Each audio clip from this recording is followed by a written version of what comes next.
Your Excellency, Honorable Rigathi Gachagua, Deputy President of the Republic of Kenya, fellow Excellency Governors present, members of Parliament present, led by the Speaker of the Senate, Honorable Senators present, Cabinet Secretaries present, Deputy Governors present, Principal Secretaries, other national government representatives, development partners, distinguished guests, ladies and gentlemen, good afternoon. On behalf of the Council of Governors, I take this opportunity to express my sincere gratitude to all who honored our invitation to the Devolution Conference 2023 and the first biannual conference where we have had the opportunity to reflect on a decade and a devolved system of governance in Kenya. I would also like to take this opportunity to appreciate most sincerely our staff. I've been reminded that they were not mentioned in the list of thank you. The staff of COG for their dedicated effort to make this conference a reality. Kindly give them a hand clap. I hope you have all been enriched and enlightened by the deliberations that took place in the last 2 days. It has indeed been a great honor for the Council of Governors to host this conference on behalf of the county governments. Your Excellency, ladies and gentlemen, the reflections we have had in the last 3 days took a holistic assessment of the performance of county governments in the last 10 years, bearing in mind that counties are key drivers for development and realization of the promise of devolution. It is apparent that the face of Kenya has radically transformed positively because of devolution, and that citizens have been able to access public services closer to them. Major changes were highlighted in the sectors of health, agriculture, transport and infrastructure, housing and urban development, industry and investment, youth, early childhood development, amongst others. The reflections also revealed the challenges that have bedeviled devolution since its inception, and recommendations were made on measures to address them as we begin a new decade under devolution.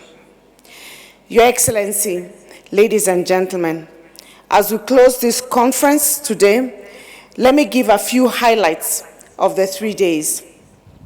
First, I am very delighted that on the issue I raised on the county assemblies' financial autonomy was not just confirmed by His Excellency, the President, but it took center stage in this conference and is part of the resolutions that we have highlighted at the end of the conference. We have also gotten a confirmation from the Senate that this indeed will become a reality sooner than later. We are 50% there. Secondly, the President reiterated his support for devolution with commitment to conclude the transfer of functions and resources to counties within 60 days. He also affirmed his government's commitment to devolution by ensuring the complete disbursement of all county resources at the end of the financial year 2022-2023. It is important to note that for the first time ever, resources were released to county governments on time in July during this financial year. It is our prayer that this good trend continues so that counties implement their budgets without delays and thus unlock their economic potential. The reality that devolution has finally been accepted by all, as evidenced by the interest from the many individuals and organizations that participated or got involved in one way or another.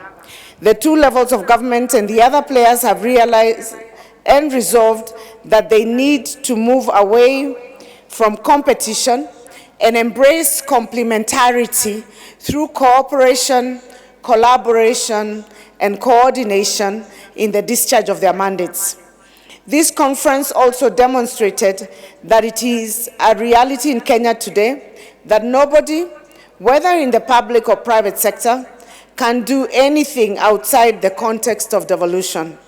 Accordingly, there is an increasing need for all players to understand the new governance framework in Kenya today.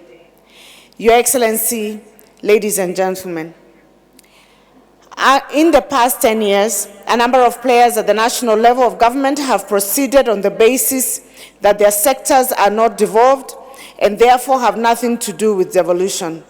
However, listening to the discussions on digitalization, and particularly the comments by the CS of ICT and the Director General of Communication Authority, it is apparent that even the sectors initially thought not to be devolved and having nothing to do with devolution need to understand devolution because they are either impacted by devolution or their actions impact devolution.